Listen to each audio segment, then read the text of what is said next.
You're listening to Science and Spirituality with Deepak Chopra.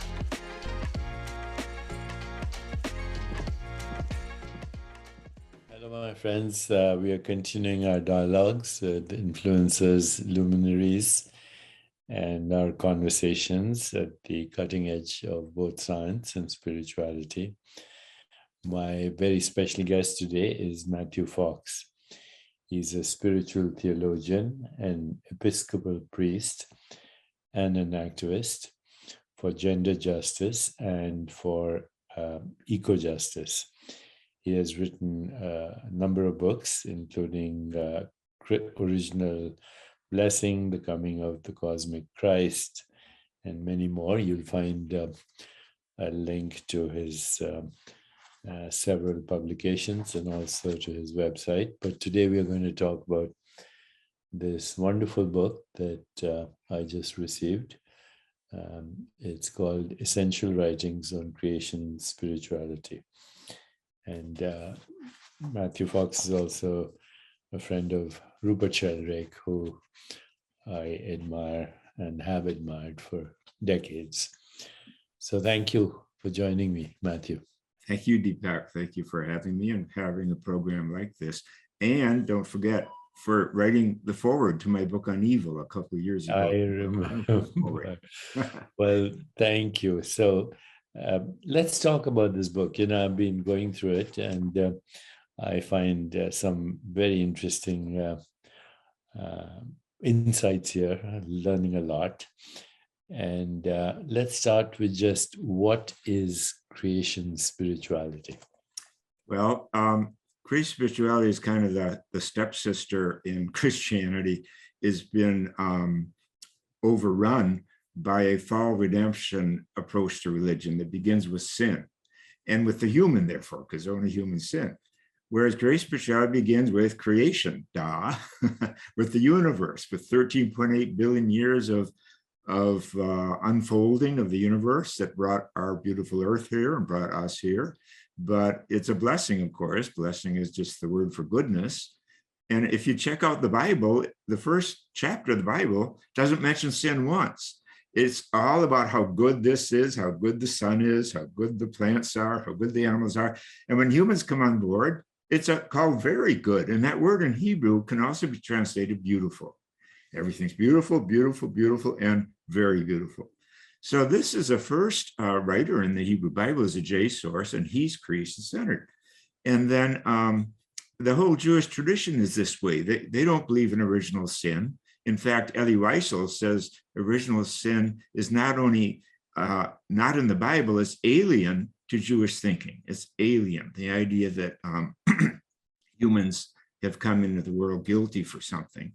You know, we have plenty of troubles, that's for sure. But how are you going to really release the energy of the beautiful and the good and the compassion and the healing and the creativity, you know, without believing and teaching our children to believe in their powers and their beauty and their gifts? And then Jesus himself, he comes from the wisdom tradition of Israel, all scholars agree, and that tradition is nature-centered. In fact, many scholars believe that Jesus was considered illegitimate in his village, so he was not allowed in the synagogue on the Sabbath. So when others went to the synagogue to pray, he went out into nature to pray. And this shows in all of his parables, they're all about keen observation of nature, the seed, and the mustard plant, and the trees, and the sparrows that fall from trees, and the wheat, and the chaff, and the goats, and the sheep. He's seeing it all. He's a peasant farmer. And so beginning with blessing is the Jewish way to begin, with the goodness of the world. And then we're what should I say? We have the muscles to deal with evil and the bad choices that our species obviously makes and makes and makes again. So that's really the heart of it. And then it's feminist because it is nature-based, it's wisdom-based, not just knowledge. So wisdom around the world is feminine. In the Bible, she's feminine, Hakma in Hebrew, Sophia in Greek, Kuan Yin over my shoulder in the East is feminine. So wisdom is feminine around the world. And the banishment of wisdom in modern consciousness is the banishment of the feminine. And so that it's the overtaking by patriarchy of our capacities to learn. So recovering wisdom and the divine feminine is absolutely essential. And then the great mystics who I've tried to recover, Hildegard of Bingen in the 12th century, Francis of Assisi, of course, who everyone knows, Thomas Aquinas, Meister Eckhart, who had tremendous connection to the East without knowing it, but the East knows it. Kumaraswamy, the great Hindu thinker and artist, and who was fluent in 36 languages, Kumaraswamy, whoa. And then Julia Norwich, who's over my shoulder.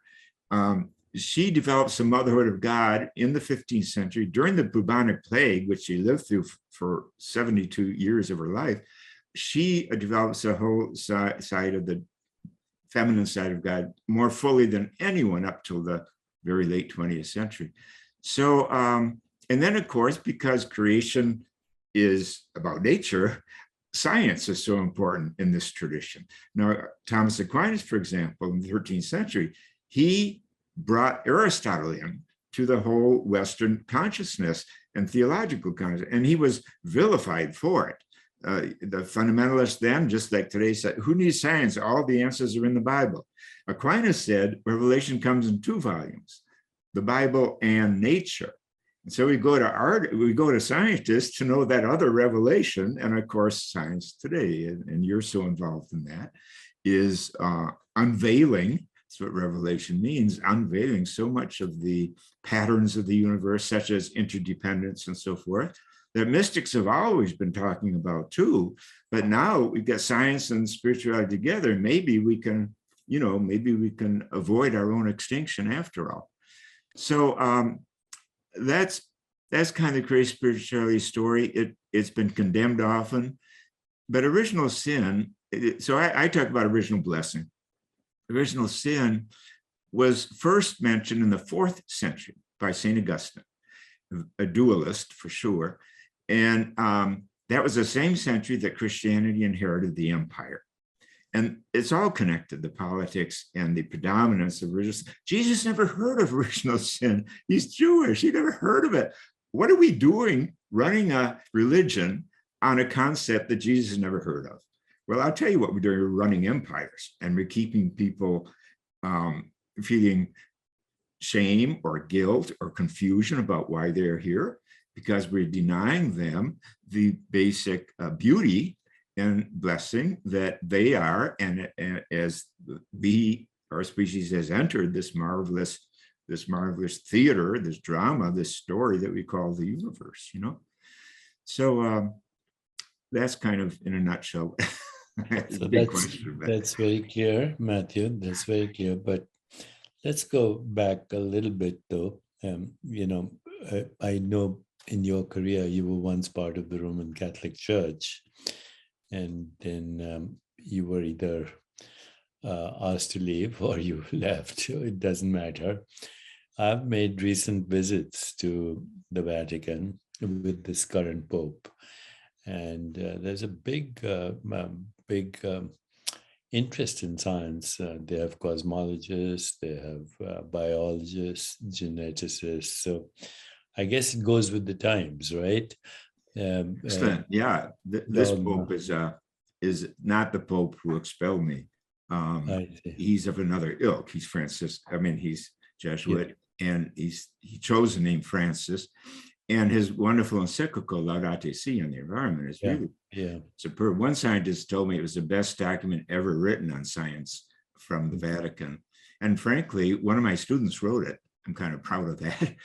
I lived long enough to see 2 popes call my work, quote, dangerous and deviant, and a third to plagiarize it by hiring one of my students. So fascinating. I'm glad I've lived that long. But of course, the church, the Roman Catholic Church does have a history that has been diabolical at times, with the burning of Giordano Bruno, the banishment of Galileo, and much, much more. Notwithstanding that, we start looking at the Bible, and we do see, and I just want clarity on this, and I have my own opinion. We talk about the Garden of Eden. We talk about, how God forbid the eating of the apple and then the banishment and all of that. The way I interpret that is that it's kind of a loss of innocence. Human beings, in a way, lost their innocence by knowing the tree of knowledge of good and evil. And so it's not original sin, but it does definitely introduce duality right there. And that's probably the loss of grace and innocence. Because as humans, even science, today all the things that we've done in science as well. I mean, science has its great good aspects, its divine aspects, but if there is going to be an extinction, it is scientific technology, everything from global warming to climate change and extinction of species, destruction of the ecosystem. And this is a scientific method. So there is some truth to that original story. Am I misinterpreting that story at all? No, of course, it is a myth, so it has many interpretations. And I think in different eras, it will have many interpretations. So that's what a good myth is. It's archetypal.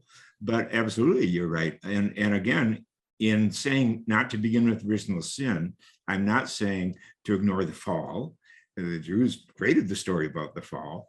And I think your interpretation is wise, that it is about how the more we increase in knowledge, the more dangerous we become. And so we have to get smarter about choices we make. Thomas Aquinas in the 13th century said, one human being can do more evil than all the other species put together. When I first read that, my back went straight. I said, oh, wow, there's something for us to be real proud about. But imagine that he said that 700 years before Hitler or Stalin or Pol Pot or Putin. How did he know that? Because he respected our powers of creativity and intelligence. And he realized, with these powers, we can go the demonic route, like you said, or we can go the divine route. And it just so, I think, underscores the choices we make. And not just as individuals, but as cultures. And think about our educational systems, for example. Are we teaching values? Albert Einstein said, quote, I abhor American education, unquote. Why? Because he said, we've been given two gifts, the gift of our rationality and the gift of our intuition. And the first should serve the second, he said, because our values do not come from rationality. He said the intellect gives us method, but not values. Values come from intuition or deep feeling, he said, which are the same thing. But we live in a society, he said, meaning America, where we honor the first gift, the rational, and we ignore the second, the intuitive. And I think he's right. I've been struggling not only with religion for 50 years, but with education, because I learned early you can't teach spirituality in a European model of education because it ignores intuition, it ignores creativity, it ignores the mystical brain and the body. And it's all kind of this rational brain, if you will, part of our head, but it ignores the other chakras of our body. And so I design programs that include art as meditation, for example, where we do play as meditation or dance or music or painting and all of this. And we got tremendous results when you bring together both the rational and the intuitive brain. I mean, people just come alive. Their lives start over. These are adults I was dealing with. Then I took it to inner city kids because 64% of Black boys in America were dropping out of high school about 10 years ago when I did this experiment. And I brought it there, and I had these inner city kids in public schools making movies and poetry and rap. And their lives were changed. It was astounding what happened. And 100% said at the end of the class, we don't want to drop out of school. They learn the joy of learning. And that learning is to us, what food is to the stomach, learning is to the mind. And it's delicious, and it's joyful, and it's wonderful, it's empowering.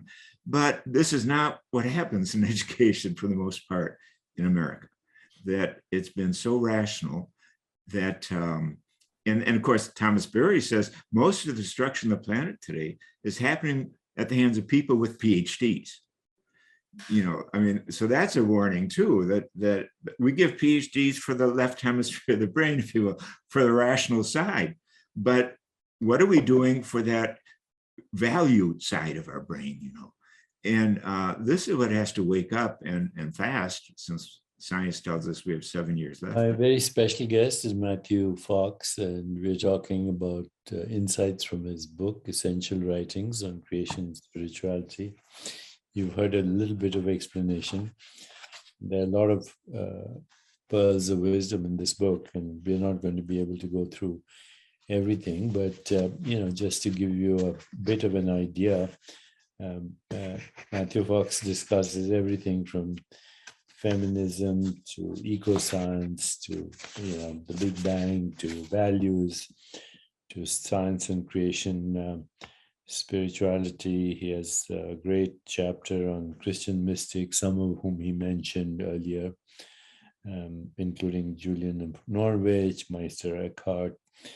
And there's a lot to learn here. He talks about youth, education and work, social, political and ecological activism, and church and beyond, and on and on. So I recommend this book very highly, but for the remaining part of our talk, I'd like to address one or two things that I found especially interesting in the book.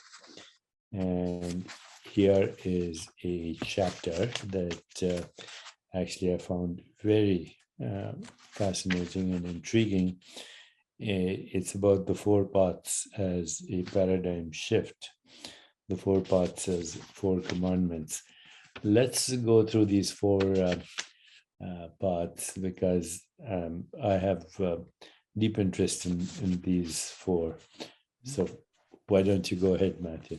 Okay, well, I'm glad. Yes, traditionally in the West, we define the spiritual journey as purgation, illumination, union, those 3 things.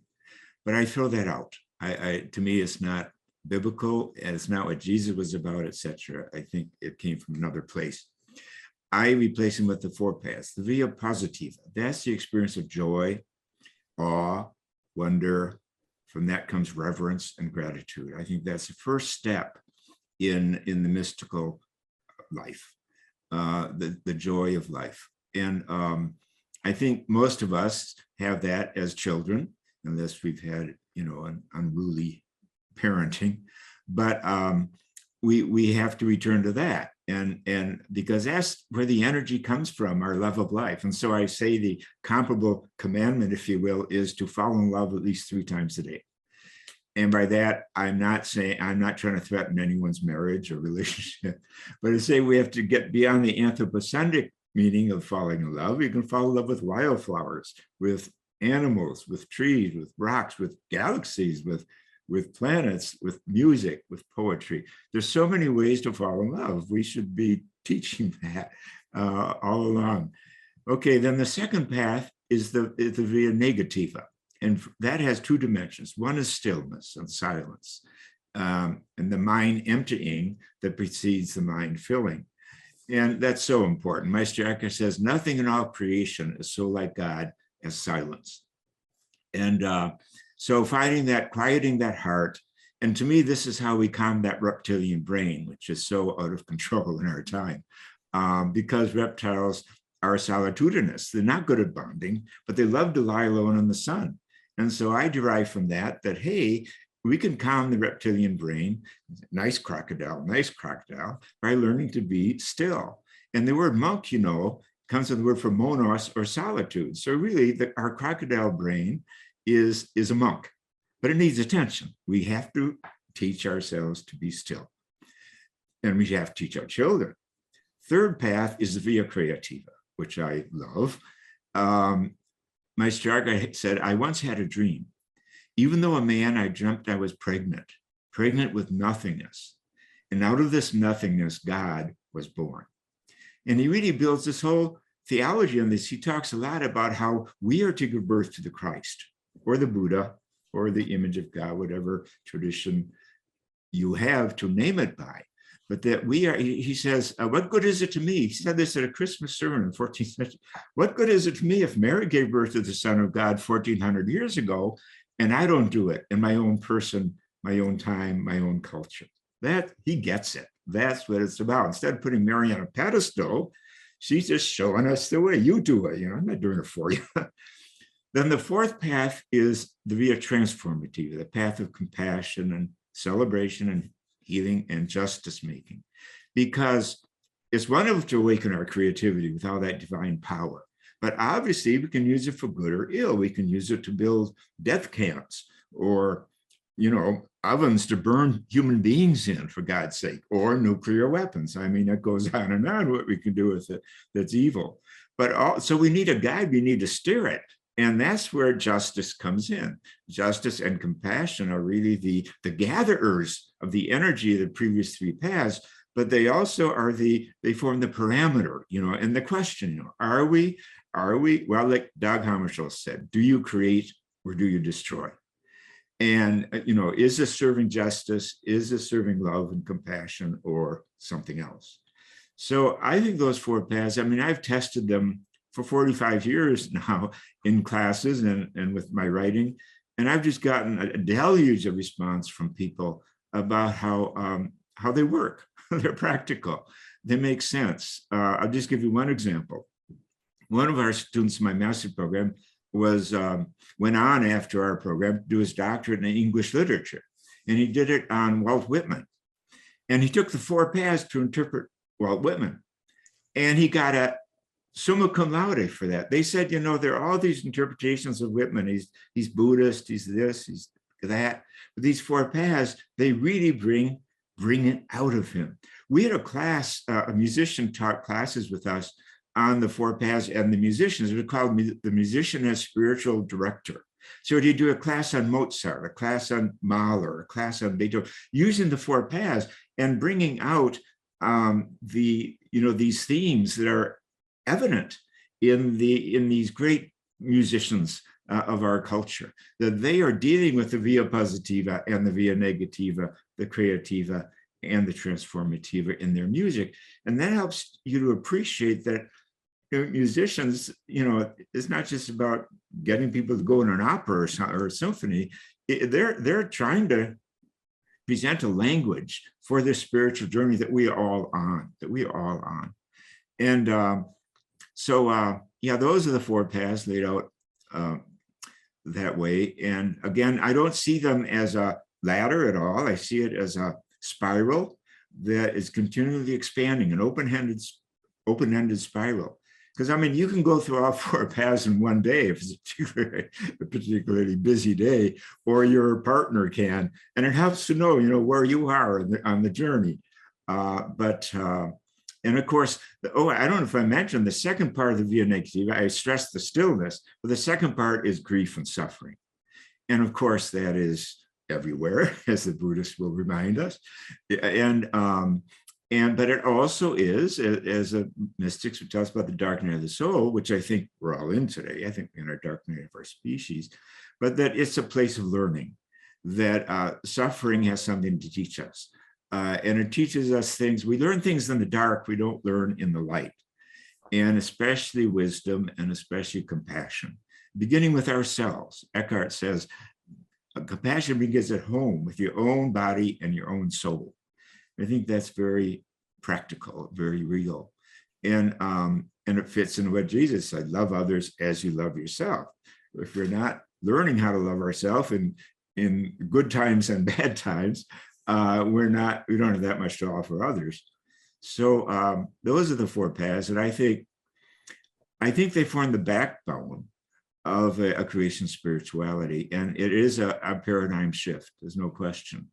Say a little bit about feminism and the feminine archetypes and why you think that's such an important part of our spiritual experience. Yeah. Well, for one thing, they've been missing for about 500 years. Julia Norwich, as I said, 15th century, first woman to write a book in English. and it wasn't published for 300 years, which is a long time to wait for your first book review, I think, because she was a woman, but also because she was creation-centered. And but she develops the whole mother of God, and she says, God is delighted to be our father, and God is delighted to be our mother. So she has that balance. But then she talks about how Christ is a mother, and because he's going around teaching the values that mothers know. And compassion is the key of it, is the key. And of course, the word compassion in both Hebrew and Arabic comes from the word for womb. So compassion is a maternal energy, but men have it too. And this is what Jesus was preaching about. And of course, when you think about it, that's the essence, I think, of all healthy religions. And the Dalai Lama said, we can do away with all religion, but we can't do away with compassion. Compassion is my religion. Well, to me, that's Jesus, Luke 6. Be you compassionate as your creator in heaven is compassionate. That's bringing heaven to earth. And Jesus got it from his Jewish tradition. In the Jewish tradition, compassion was the secret name for God. But Jesus let the secret out of the bag. And but in the Quran, by far the most common adjective for Allah is Allah, compassionate one. So it's everywhere. And yet it's so rare. I mean, again, how many courses do we teach on compassion in our schools? And I'm talking about our law schools and our medical schools and our educational schools and our business schools, not just sixth grade, we got to learn it. And we have to learn it. Of course, we have these great figures. We have Gandhi and King and Mother Teresa and all these people we recognize after they're dead usually, but that we're really capable of it. I think that's the next leap for our species. And compassion isn't just about, its essence is interdependence. It's living out our interdependence. Because Eckhart says, what happens to another, whether it be a joy or a sorrow, happens to me. And I just love that. Compassion is about joy. It's about celebration and the empowerment of joy and celebration as much as it's about relieving the pain of one another. We can focus too much on the pain sometimes and forget that the joy, again, the via positiva, is that energy that feeds us and makes us strong and grows our heart so that we have the courage, cœur large, big heart in French. We have the big heart and generosity to put justice and compassion into the world. Look what's happening in Ukraine, in Poland, people taking in all these refugees. I mean, that's the growing of the soul, isn't it? And that's so beautiful to see at the same time that we're seeing the horrors of a war. In our living. I'm speaking to Matthew Fox. The book we're going through right now is Essential Writings on Creation and Spirituality. I mentioned that there are amazing insights, and I recommend this book to anyone who's interested in both spiritual understanding and even spiritual experience. So, Matthew, for the last part of this book, let me share something that I've been going through. Mm-hmm. And see. Well, I would love to hear your comments too. So, for almost 2 decades, I've had confrontations with, and sometimes very nasty confrontations with militant atheists, the most important one being Richard Dawkins, who says that if you believe in the scientific method, then you're stupid if you believe in God. Now, I don't want to go into the whole history of my issues with him and contentious debates we had. But some time ago, I got very interested in the scientific method. And honestly, I lost my faith in science as a methodology, not only to understand truths, but even rational values, but even rationality as a method to understand the truth. And what happened is, when I was researching this book, You Are the Universe, which I wrote to the physicist, I came across a conversation between Einstein and Tagore, the Indian sage poet. And they met in Berlin in 1930. And that conversation is very interesting. It's if you go on the internet, you'll find it. But basically, Einstein says there's the human quest for knowledge, and then there's something called objective truth, and which is science.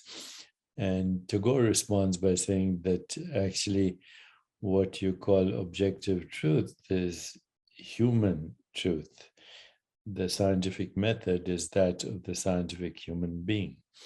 Now, the conversation ends up with Einstein saying, oh, well, then science is my religion. But since then, I've been talking to a lot of people who understand consciousness, including recently Don Hoffman, who wrote a book called The Case Against Reality. And basically, here is what science represents, in my view. Science represents what I would call naive realism. And this is not a condescending term. It's actually also referred to as scientific realism. So scientific realism and naive realism means the same thing. It says, basically, the philosophy of naive realism says that that what we experienced through the 5 human senses is objective reality. But we know that from the 5 human senses, we actually only experience a very narrow bandwidth of what we call the electromagnetic field. And other species have different avenues to experience the electromagnetic field. So, what does the world look like to an insect with 100 eyes? Or what does it look like to an insect that navigates through ultraviolet experience? Or what is the experience of a bat that knows only the echo of ultrasound? So is there an objective world? And science is based on the idea that there is an objective world. But it's becoming clear to those of us who study perception that we all call the objective world is just an interpretation of a very narrow bandwidth of human perceptual activity, which in turn is an activity of consciousness. So consciousness modifies itself as perceptual activity, and we call it the objective world, but that's naive realism. Furthermore, science is based on subject-object split right from the start, which is artificial, me and the universe. And then the third thing is that, science presumes the existence of a fundamental substance called matter, and no one's ever actually found that substance. We call our perceptual activity matter. So I have had these problems, and then as a result of these problems, I've also had my own kind of issues with my own experience of dark night of the soul, because then I ask myself, who am I? I really can't find an answer with a fixed identity. I do not have a fixed identity. At every level, I started, as a fertilized egg, then I was a zygote, then I was an embryo, then I was a baby, teenager. Which one of these is me? Which body, which mind, which personality? I can't find an identity. So, that's my version of the dark night of the soul. And then I again go back to my own practice, which includes meditation and prayer and reflection, inquiry, but also a lot of yoga. And, in the yogic tradition, there are certain things called yamas and niyamas. So yamas are rules of social intelligence. First one is peace consciousness. And then there are a few. And then the last niyamas are rules of emotional intelligence. And the last one is surrender to the divine. And everything, those two bookends. So it starts with peace, and the end is surrender to the divine, because, what we call the divine is unfathomable.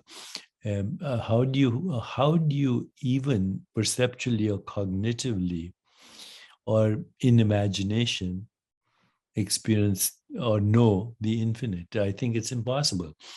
And the infinite, by definition, is also formless. And, with your, what you call emptiness, but without that formless experience of existence, there's no form. Tagore, the same poet I was quoting, he said, in this playhouse of infinite forms, I caught sight of the formless, and so my life was blessed. So to me right now, only the formless is real. And, this whole bit about Christian theology and all its interpretations, to me, there are, first of all, the Sermon on the Mount says it all. I mean, I don't need to know anything other than the teachings of the Sermon on the Mount. But then there are 3 episodes, when Christ is going to his crucifixion or during the crucifixion. Correct me if I'm wrong, because I'm not an expert. But the first instance is when he falters, and I believe Joseph of Arimathea tries to help him. And at least the story is, Jesus says, I must bear my own cross. And that's a phrase. We must all bear our own cross. The second episode is when he looks up to God and he says, why did you desert me? And the third is when he says, forgive them what they know not what they do. I think in those 3 episodes, first there is the teaching, we must all bear our own cross. The second is the dark night of the soul. And the third is, in a way, redemption, forgiveness, because everyone's doing the best they can from the state of consciousness they're in. So where I am right now, I believe that there is no choice other than surrender to divinity, because science in a way is misleading. It takes perceptual activity, calls it matter. It separates the subject from the object, which is artificial. Nature is one activity. And therefore, science, the scientific method, while it can help us create technology, doesn't reveal the truth. It hides the truth. What we call empirical evidence is a species-specific perceptual activity. By the time you see a Higgs boson or whatever else, it doesn't exist.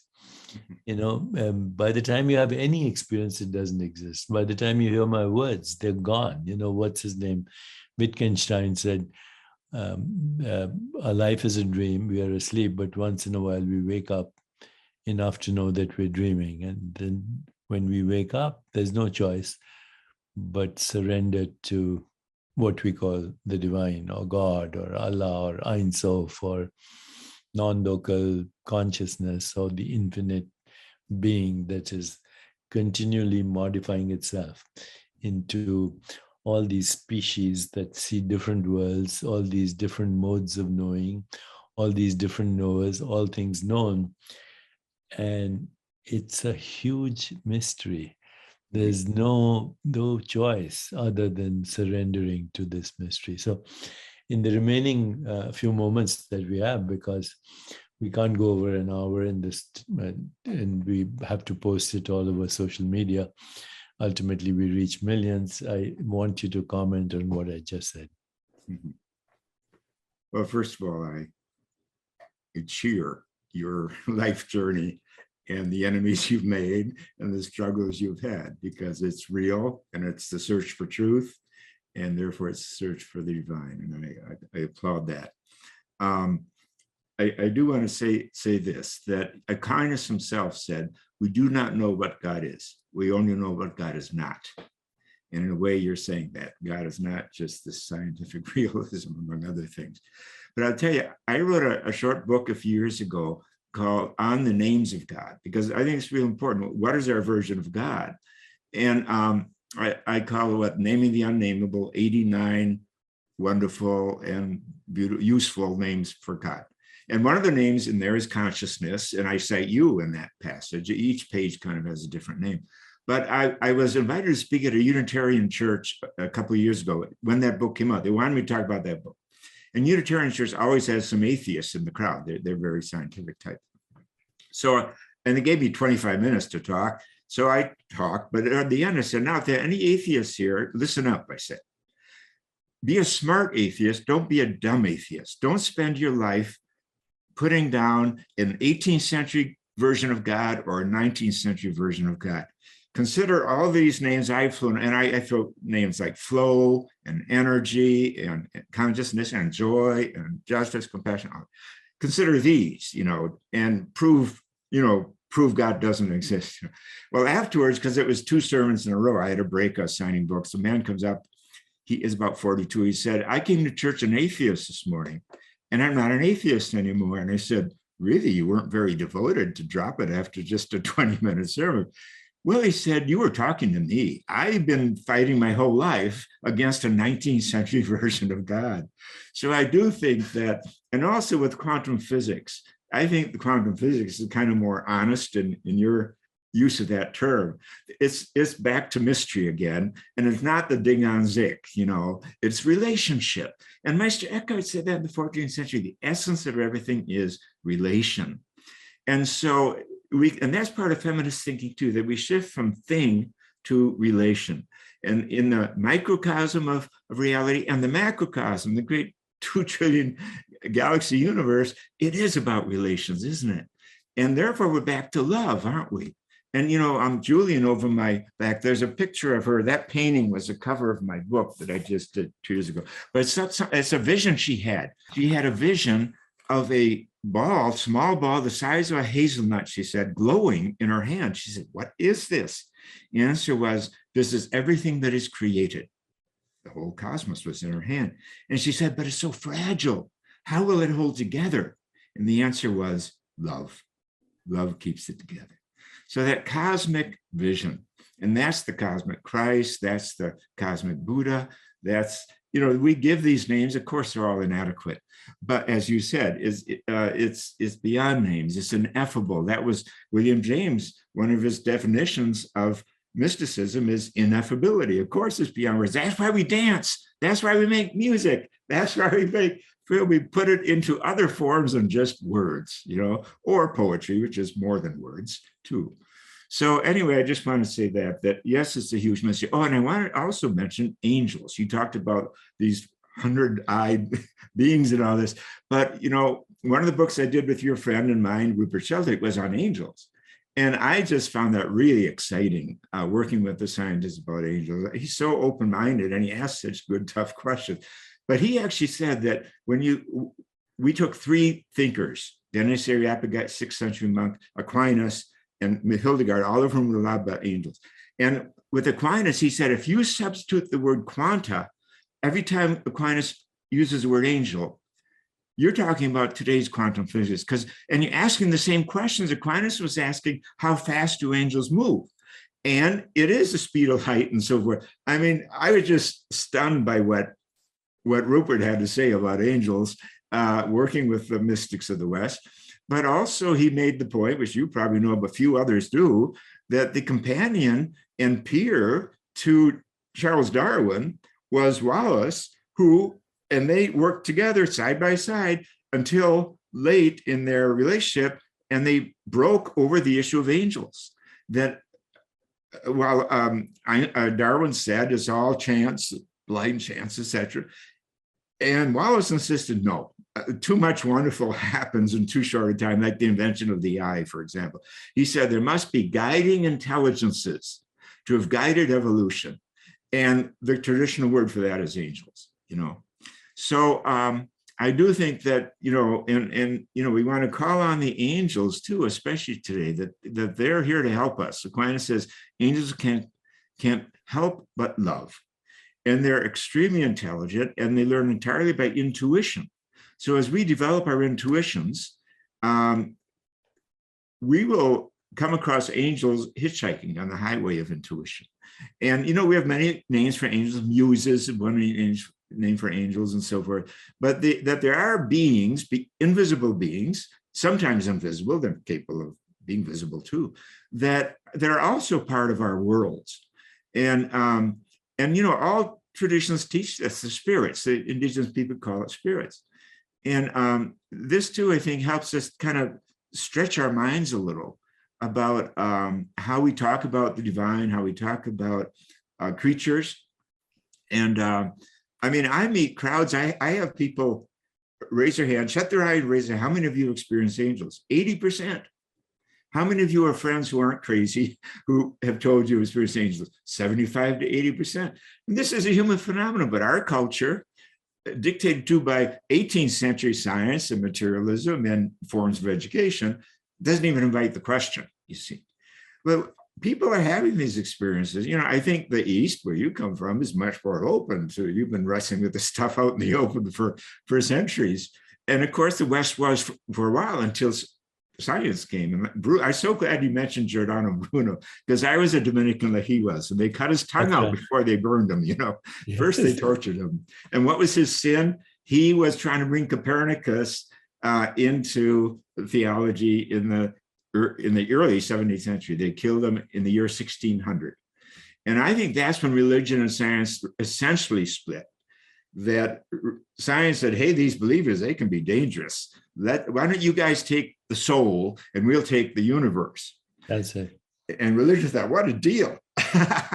But so science dashes off and discovers the powers of the universe, atomic and nuclear, without much conscience or wisdom. And then religion gets more and more introspective and silly. And we've had this bifurcated and schizophrenic culture since. Hopefully with your kind of work, it's healing. My very special guest has been Matthew Fox. The book is called Essential Writings on Creation Spirituality. Matthew, thank you so much. And when we have this online, we'll send you a link. Well, it's been a pleasure. Very grateful to you. Blessings on your continued journey. Thank you. Thank you for this beautiful conversation. Thank you very much. Thanks for listening. If you enjoyed this episode, please subscribe, comment, and share. You can also visit deepakchopra.com for upcoming events, news, and books.